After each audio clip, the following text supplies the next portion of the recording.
Falando sobre filhotes, né? Então a gente tem a cadela, ela tem uma gestação de 60 dias. Então a cadela emprenhou, entrou no cio, emprenhou. 60 dias depois essa cadela vai parir. Cadela pariu, teve o nascimento dos filhotes. Essa cadela, os 15 primeiros dias, se acredita, tem uma galinha em cima da árvore. A galinha subiu lá no alto da árvore para me atrapalhar aqui. Vai vendo, gente, vai vendo. Os 15 primeiros dias de nascimento do filhote é o período onde o filhote ele vai mamar o colostro da cadela, né? O colostro da cadela é um leite mais aguado, é um leite rico em anticorpos. É muito importante para que o filhote ele possa ter imunidade. Então é fundamental, extremamente necessário, mamar pelo menos 15 dias o colostro da cadela. A partir dos seus 15 dias, 20 dias, 25 dias, é o período onde ele vai mamar o leite. E o leite é um alimento completo para o filhote, tá? Só que nesse mamar o leite, mamar um alimento completo para o filhote, ele já pode começar a experimentar outros sabores, outros alimentos, outros tipos de alimentos, texturas, intensidade. E aí é quando ele começa a já ter a alimentação, né, mais sólida, a alimentação mais papinha, a alimentação, sentir o sabor do que a mãe dele come, né? Então o tipo de alimento que você dá para a mãe é o tipo de alimento que você vai começar a fornecer também para o filhote nesse primeiro período de experiência dele. Ele vai começar a sentir e saber o interesse, né, pelos alimentos que aquilo que a mãe dele come. Nessa fase é quando o filhote ele já está entendendo o que está acontecendo, ele já está entendendo o ambiente onde ele vive, como é o ambiente que ele vive, tá? Por que isso é importante? Porque o cão, ele só aprende as coisas pelo exemplo. Então, muito das coisas que ele vai ser quando adulto, um cão vai ser quando adulto, tudo isso se forma quando ele é filhote. Quando o cão é filhote, ele começa a observar a mãe dele, ele começa a observar a cadela, ver o que ela faz, como ela reage a um barulho, como ela reage ao alimento, como ela reage ao dono, como é o ambiente da mãe. Ele vai observar e ver as reações da mãe. E a mãe, junto com os irmãozinhos dele, ela vai passar ensinamentos para que esse cão aprenda a conviver, aprenda a saber o que é o mundo, o que é o dia a dia. E aquilo que a mãe tem medo, tudo aquilo que a mãe tem medo, ela vai ensinar para o cão, para ele também ter medo. Tudo aquilo que a mãe gosta, que ela faz, ela tende a ensinar isso para o cão. Então, se a mãe cava um buraco, ela gosta de cavar buraco, ela vai ensinar o cavar buraco para o cão, para o filhote. Se os cães, né, quando eles estão em irmãozinhos, né, entre os irmãozinhos, eles brincam de mordidinha, eles brincam de lutinha. Então eles ficam lá, pegam o pescoço, puxa a perna, e eles ficam brincando, né, brincando de brigar. Eles brincam de brigar, tá? Por que é isso? Porque é uma certa definição de força, definição de hierarquia. Então, quando o cão tá brincando lá e você pega uma ninhada, vamos supor, 10 filhotes, você sempre vai ter dos 10 filhotes, aquele filhote que é o mais forte, aquele que é mais peralta ali nas briguinhas, é o que sempre ganha. E você sempre vai ter aquele que é o que mais apanha, é o que só toma paulada, é o que tá sempre perdendo. Você sempre vai ter esse, aquele mais forte e aquele mais fraco. Isso se deve à questão da índole do animal, né? Existe o fator interno de cada animal, né? Cada animal pode ser mais dominante ou menos dominante, isso é fato. Cada animal na ninhada vai ser diferente, assim como nós, né? Você pega os seus irmãos, são todos da mesma mãe, mesmo pai, mas tem comportamentos diferentes, gostos diferentes, mesmo morando no mesmo ambiente, mesmo sendo criados pelos mesmos pais. Tem o fator individual desses filhotes. Só que também tem uma questão de força, uma questão de desenvolvimento do filhote ligado pelo número de dias de vida.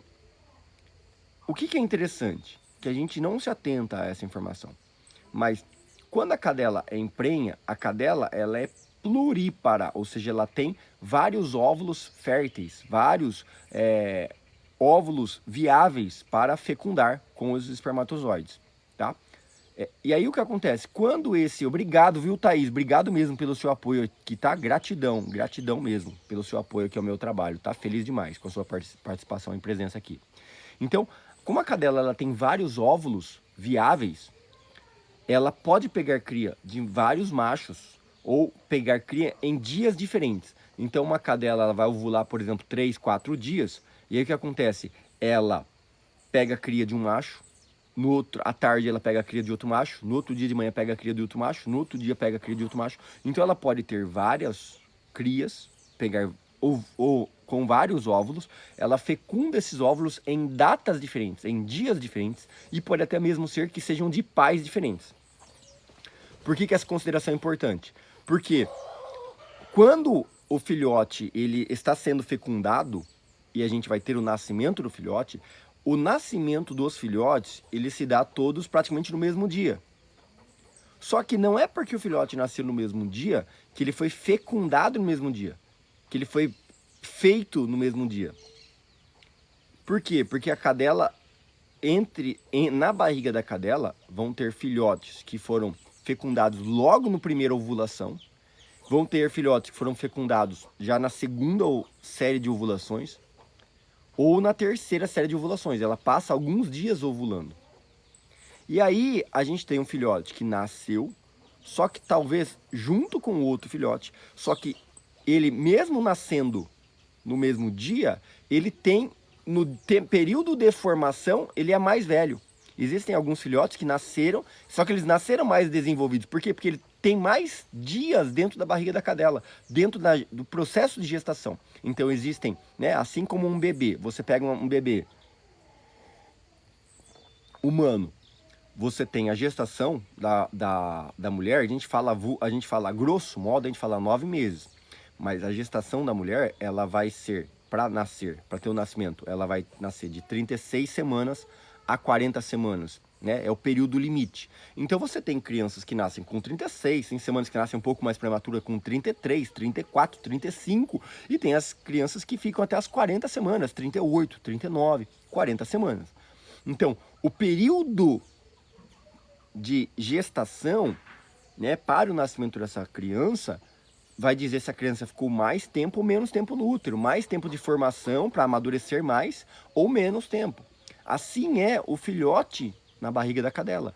E alguns filhotes, mesmo estando na mesma ninhada, na mesma gestação, alguns filhotes foram fecundados antes do que outros filhotes. Então ele, mesmo nascendo no mesmo dia, ele é 1, 2 ou 3 dias mais velho. Isso diz que esse filhote ele é mais maduro ou menos maduro, mais desenvolvido ou menos desenvolvido. Isso faz com que alguns filhotes no nascimento tenham mais facilidade para mamar, para fazer a sucção, mais facilidade, mais força para poder brincar de lutinha, fazer as brincadeiras deles de domínio e tal. E também tem um fator da índole de cada animal, que é algo individual. Então, um filhote quando nasce, ele já nasce com uma série de informações importantes que você precisa se atentar. Quando você vai pegar no filhote, se você for comprar o filhote, você for buscar esse filhote na ninhada, é muito importante que você aprenda a observar a ninhada antes de escolher o filhote para você. Porque você tem um tipo de filhote adequado para o seu perfil. Então a gente tem aqui pessoas que são mais dominantes. Exemplo, você vai na pizzaria, vamos todo mundo na pizzaria, vamos. Você é dominante. Você vai chegar lá e falar assim, eu quero pizza de calabresa. Eu quero... Não, você quer pedir, pede outra pizza, mas eu quero uma de calabresa, porque eu gosto de calabresa e eu quero comer de calabresa. Pessoa dominante. E tem aquela pessoa mais passiva. Ah, tá bom, pede a pizza aí que você quiser, o sabor que você pedir tá bom. Do que você quer a pizza? Ah, tanto faz, eu gosto de tudo, qualquer uma tá bom. Né? Conhece pessoas assim? Pessoas dominantes que fazem valer a sua opinião, a sua vontade, e pessoas que não fazem tanta questão de fazer valer sua opinião, sua vontade. E ela, qualquer tipo, qualquer sabor tá bom. E assim a gente tem dentro do mundo dos cães. Cães que vão ser mais dominantes por comportamento individual e cães que são menos dominantes por condição individual. Além disso, a gente tem um nível de ancestralidade que eu chamo, que está ligado à genética da mãe. Ou seja, essa cadela, ela é uma cadela de canil, que sempre for de canil para fazer a reprodução, para fazer a criação de novos filhotes? Sim ou não? Quando a cadela, aí se pergunta assim, quem são os pais dessa cadela? Né? Quem são os pais dessa cadela? Aí se fala assim, pô, os pais também eram de canil. Quem são os avós dessa cadela? Ah, os avós também eram de canil. Ou seja, existem algumas coisas que a gente faz que ninguém te ensinou. Existem algumas coisas que você faz e você não sabe, ninguém nunca te ensinou. Você simplesmente faz. Só que isso se deve a uma carga genética que foi levada para esse animal, né? Ou para nós. Nós temos uma grande carga genética dos nossos antepassados. Algumas coisas você faz igual seu avô, igual seu bisavô, igual seu tataravô, e você nem sabe, você nem percebe isso. Porque é algo genético seu de fazer. Existem outras coisas que você faz porque você aprendeu com base no comportamento, com base no dia a dia, com base na observação. Então o seu cão, filhote, ele tem exatamente isso. Quando ele está na casa com a mãe e os irmãos, ele está aprendendo coisas, copiando comportamentos, copiando atitudes que a mãe e os irmãos têm. Além das coisas que já são genéticas dele, que já veio da árvore genealógica. Então, quanto mais tempo você faz algo e as suas gerações fazem algo igual a você, mais força e mutação genética você vai ter, vamos dizer assim, né, falando a grosso modo aqui para vocês, para ficar algo didático, tá? Quanto mais coisas você fizer e a sua descendência fizer igual a você, você chega a criar uma modificação no seu gene para que a sua genética favoreça a você ter aquela habilidade, entendeu? Então, se você é filho, vamos supor, pessoal no litoral, eu conheci um pessoal assim, o pessoal era pescador. Ah, mas é gerações deles que eram pescadores. Ah, meu avô, meu tataravô, meu bisavô, ou seja, o filho, por mais que ele não queira ser pescador, mas ele já tem a habilidade para pescar, ele já está favorável àquilo. Ele precisa de uma quebra de ciclo genético de várias gerações parando de pescar para que ele possa perder essa modificação genética que ele tem, entendeu? Então, um cão que vem de uma linhagem natural, um cão que foi cruzado, por exemplo, com um lobo, um cão que tem uma vivência mais natural, uma vivência mais selvagem, esse cão ele vai trazer esse comportamento selvagem para os seus filhos. Só que se eu pego esses filhos e eu levo ele para minha casa, ele não vai ter tanto contato físico com o mundo selvagem. Logo, apesar de ele ter a genética selvagem, ele não vai ser tão selvagem. À medida que eu pego e eu começo a ter uma próxima geração do filho desse cachorro, do outro filho desse cachorro, criado apenas em casa, apenas num ambiente humano, isso vai fazer com que esse cão vá perdendo essa essência genética mais selvagem.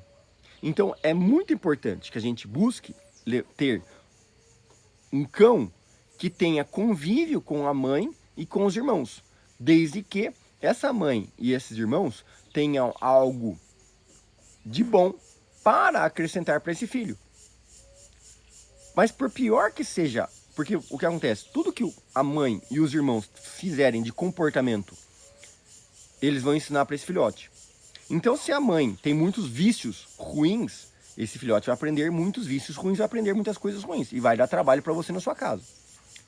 Só que por pior que sejam esses vícios ruins que essa cadela possa ter, que esse ambiente possa ter, ele ainda vai ter algo bom, que é o quê? O simples convívio entre espécies, o simples convívio entre mãe e filho, convívio entre irmãos. Isso é extremamente proveitoso no futuro desse filhote, no sentido de confiança, autoestima.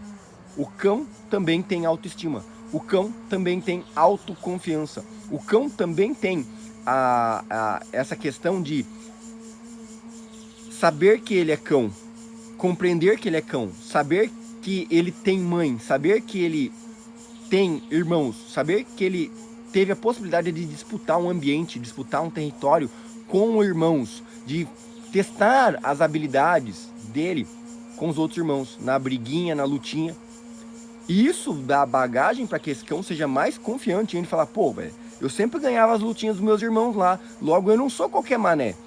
Então, quando ele encontra uma pessoa, quando ele encontra um outro cão, ele tem autoconfiança. Então, aquele cão que já chega, pá, levanta o focinho ali, estica o rabão e pá. E aí, como é que é a parada aqui? Ele se posiciona como cão. Por quê? Porque ele foi criado em um ambiente com outros cães. Ele foi moldado com a mãe, com outros cães. No próprio convívio com a mãe coloca os filhotes no lugar deles. Então, quando ele vai lá e fica desafiando a mãe e tentando fazer brincadeirinhas com a mãe, e a mãe vai ali treinando e moldando aquele comportamento dele, ela deixa ele criar aquela autoestima para ver, aí, vamos lá, vamos ver se esse filhote tá bom. Até uma hora que ela fala, basta. Ela fala, ó, quem manda aqui sou eu.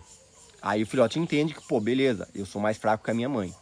Mas ele entendeu que ele foi até um grande ponto. Ele conseguiu, sei lá, ficar 3 minutos brincando com a mãe dele. E isso dá autoconfiança para ele. Porque aí daqui a pouco vai o irmãozinho dele, o irmãozinho, pá, dá uma mordidinha, já cai, já não aguenta brincar com a mãe. Então, ou seja, ele fala, ó, tá vendo? Eu sou mais forte que o meu irmãozinho brincou 1 minuto com a minha mãe, eu consegui ficar 3 minutos brincando até minha mãe apelar e bater em mim. Mais ou menos assim. Quem tem filhotes, quem já teve filhotes, criando filhotes cães em casa, sabe bem disso, já observou esse tipo de comportamento. Como é sensacional a natureza, né, do posicionamento entre os cães junto com a cadela. Então, isso molda esse filhote para que ele seja um cão mais destemido, para que ele seja um cão mais confiante, para que ele seja um cão mais autossuficiente, para que ele seja um cão mais instintivo, que saiba usar os instintos, que saiba usar os superpoderes que eles têm. Eu sempre falo isso aqui nas lives. O seu cão, por mais que você não queira, por mais que você não saiba, o seu cão ele tem superpoderes. Ele enxerga muito melhor do que você, ele ouve muito melhor do que você, ele fareja muito mais do que você. Ele tem um tato mais aguçado até do que o seu, em alguns pontos. Então, ele tem superpoderes. Só que se esse cão, logo que ele nasceu, poucos dias de vida, vamos colocar menos aí de 2 meses, 3 meses de vida, se nesse período eu já levar ele para minha casa, eu quebrei o ciclo desse cão de aprender com a mãe, de aprender com os irmãos, de aprender a ser natural. O cão, ele tem um período, uma faixa de aprendizagem, que a gente chama, de 100 dias. Os 3 primeiros meses, 3 meses e meio iniciais de vida, ele precisa ter experiências, ele precisa, assim, escutar barulhos diferentes, ele precisa ver coisas diferentes, ele precisa correr atrás de coisas, de bichos, ele precisa sentir cheiros, ele precisa brincar com os irmãos, ele precisa ter um ambiente muito natural. Porque é isso que vai fazer com que esse cão saiba que ele é cão, é isso que vai fazer com que esse cão ele tenha mais autoconfiança, mais dominância sobre a própria vida. Os animais, apesar, eles também sentem a saudade, eles também sentem o abandono, eles também sentem, né, a solidão. Só que eles têm uma adaptação maior em momentos como esse, no sentido de a mãe que tem os filhotes, ela cria os filhotes já sabendo que eles vão seguir rumo. A mãe natureza, ela não cria o filhote para passar a vida inteira junto com a mãe. Ela já cria o filhote sabendo que, ó, daqui a um tempo você vai vazar, você vai seguir o seu rumo, vai atrás da sua família. Então o filhote, ele já tem isso naturalmente. Ele nasceu e ele vai ter aquele convívio com a mãe, e a mãe, ele sabe que aquela fase vai passar. Assim que ele começa a comer alimentos sólidos, assim que ele começa a ficar mais fortinho, ele já sabe que ele vai seguir rumo. Ele mesmo quer seguir rumo por conta própria, explorar o ambiente, conhecer a vida, conhecer o mundo. Ele mesmo quer isso e a mãe força isso. Então, se eu pego um filhote muito jovem e tiro ele da mãe, ele ainda não teve esse amadurecimento com a mãe, ele ainda não teve esse convívio natural com os irmãozinhos, e ele não está pronto para ir para uma casa, tá? Então o ideal seria que a gente leve um filhote para casa a partir dos 3 meses e meio. Se, e aí vem o asterístico, se o ambiente onde ele vive com a mãe e os irmãos é um ambiente saudável, tá? Porque existem situações onde o lugar onde a mãe foi criada, o lugar onde os irmãos estão sendo criados, não é um ambiente saudável. E aí, claro, não faz muito sentido eu querer manter o cão lá mais tempo com a mãe, se não é um ambiente bom, se não é um ambiente de aprendizagem, né? Por exemplo, mesmo ambientes de canis, eu coloco em questão. É legal essa parte de afeto do filhote crescer com a dominância, né? E saber que quem é ele junto com a mãe, né? E ele crescer sabendo que ele tem uma família e que logo ele vai crescer e vai dar conta da própria vida. No entanto, o ambiente de um canil geralmente não é um ambiente saudável para o instinto canino. Porque não tem, muitas vezes, muitos canis, na verdade, não vou generalizar, né? Mas muitos canis que eu visitei, que eu conheci, eles não têm um ambiente saudável para estimular os instintos caninos. Então o cão não tem muito espaço, ele não tem muito lugar para ir cheirar, ele não tem contato com outros animais, ele não tem espaço, grama, terra, ele não tem barulhos diferentes, né? Por exemplo, canis montados em grandes centros urbanos.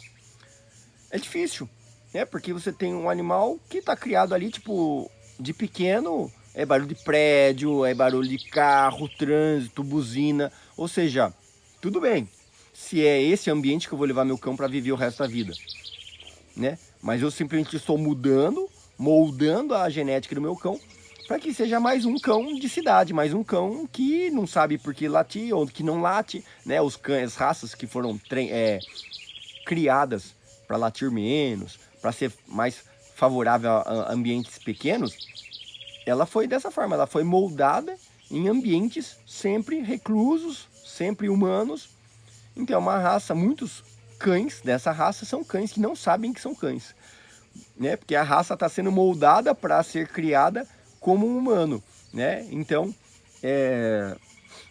tem um determinado limite com relação a isso, né? Mas se você está buscando uma raça de um cão de grande porte para você ir para um lugar mais natural, a gente tem que ter esse conceito de que a humanização estraga o animal. A humanização traz problemas para o meu cão. Não somente problemas comportamentais, né? Cães que às vezes não sabem que são cães, cães que às vezes latem demais ou não latem, cães que às vezes não se impõem para um inimigo ou não sabem se defender sozinho, cães que às vezes têm dificuldade para se alimentar ou mesmo têm dependência humana para se alimentar, cães que só comem se você der na mão, só comem se você der, sabe, pronto. Por quê? Porque ele não sabe que ele é cão. Ele simplesmente ele não tem autoconfiança suficiente para poder comer sozinho, para poder buscar sozinho. Um cão que tem muito medroso, ele tem medo do escuro, tem medo de barulho, tem medo de ficar sozinho.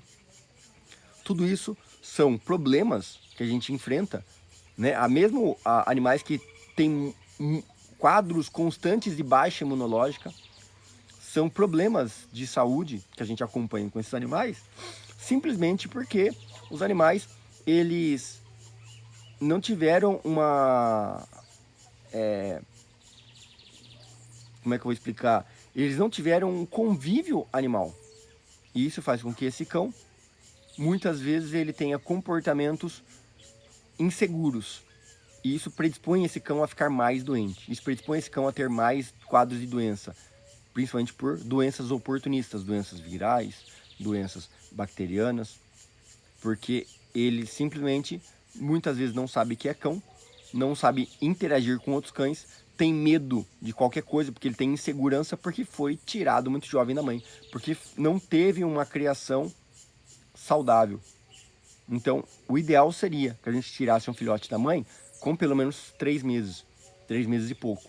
Só que, quando se trata de canil, quando se trata de comercial, ninguém quer ficar com filhote muito tempo, porque filhote dá gasto. Filhote começa a comer, né? A partir dos seus 30 dias está comendo bastante, aí precisa de vacina, aí precisa de vermífugo. Então, quanto mais tempo um canil, um criador fica com filhote, mais gasto ele vai ter. E aí, consequentemente, mais caro você teria que vender o filhote para você ganhar algum dinheiro. E aí, a pessoa que vai comprar, quanto mais caro for o filhote, menos ela está disposta a pagar, porque ela quer pagar cada vez mais barato. E aí fica nessa lei comercial que faz com que as pessoas peguem o filhotinho e queiram dar o filhotinho quanto mais cedo. A pessoa criou o cachorro, quanto mais cedo já quer dar e se livrar do cachorro logo, para não dar gasto, para não comer muito, para não dar vacina. E aí o dono que se vire. E aí, claro que a pessoa quer vender o filhote quanto mais cedo. E muitas vezes as pessoas querem pegar o filhote quanto mais cedo, porque querem logo, vai me acostumar, vai se acostumar comigo e tal. E não, na verdade, no futuro esse cachorro vai ter problemas com você. Porque ele tirado muito cedo da mãe, criado muito cedo com você, sem um ambiente saudável, canino, esse cão nem ele vai ter uma interação diferente com você. Aquela crise de identidade, né, daquele filho adotivo, vamos dizer assim, porque ele vai chegar uma hora que ele vai crescer e falar, cara, mas, puxa, por que eu sou diferente da minha mãe? Por que eu, né, sou diferente? Né? Não sei se vocês assistiram, outro dia, tava assistindo um filme com as minhas filhas aqui, e a gente colocou aquele filme do Stuart Little, sabe, um ratinho. E eu achei interessante, porque o filme retrata muitas vezes o que muitos animais, muitos cães passam em casa com as pessoas. Ele é um rato criado pelos pais humanos, só que chega uma hora que ele fala, pô, mas e aí, né? Eu não sou humano? Não, você não é humano, você é um rato. E aí, aquela crise de identidade, quer ir embora de casa, né? Só que o seu cão não pode fazer isso, mas muitos cães têm essa crise de identidade por tudo que ele quer fazer ele não pode, tudo que ele gosta de fazer ele não pode. Poxa, por quê? Porque você é um cão e ele quer fazer coisas de cão e eu sou humano, eu quero fazer coisas de humano. Então a gente cobra o cão para que ele tenha comportamentos humanos. Por exemplo, fazer atividade física. Para você fazer atividade física é dar uma volta no quarteirão. Para ele fazer atividade física é correr atrás do gato, sabe, cheirar xixi no poste. Então, às vezes, o seu passeio é diferente do dele. Aquilo que pra você é uma chatice, você parar pro cachorro ficar cheirando mato, pro cachorro fazer xixi no lugar, querer andar naquela grama, você, nossa, tem que ficar parado aqui esperando esse cachorro cheirar o mato. Pra ele, esse é o passeio, essa é a graça do passeio, né? Então, essa é a crise de identidade que os cães vivem. Muitas vezes porque foram tirados muito jovens de casa dos irmãozinhos.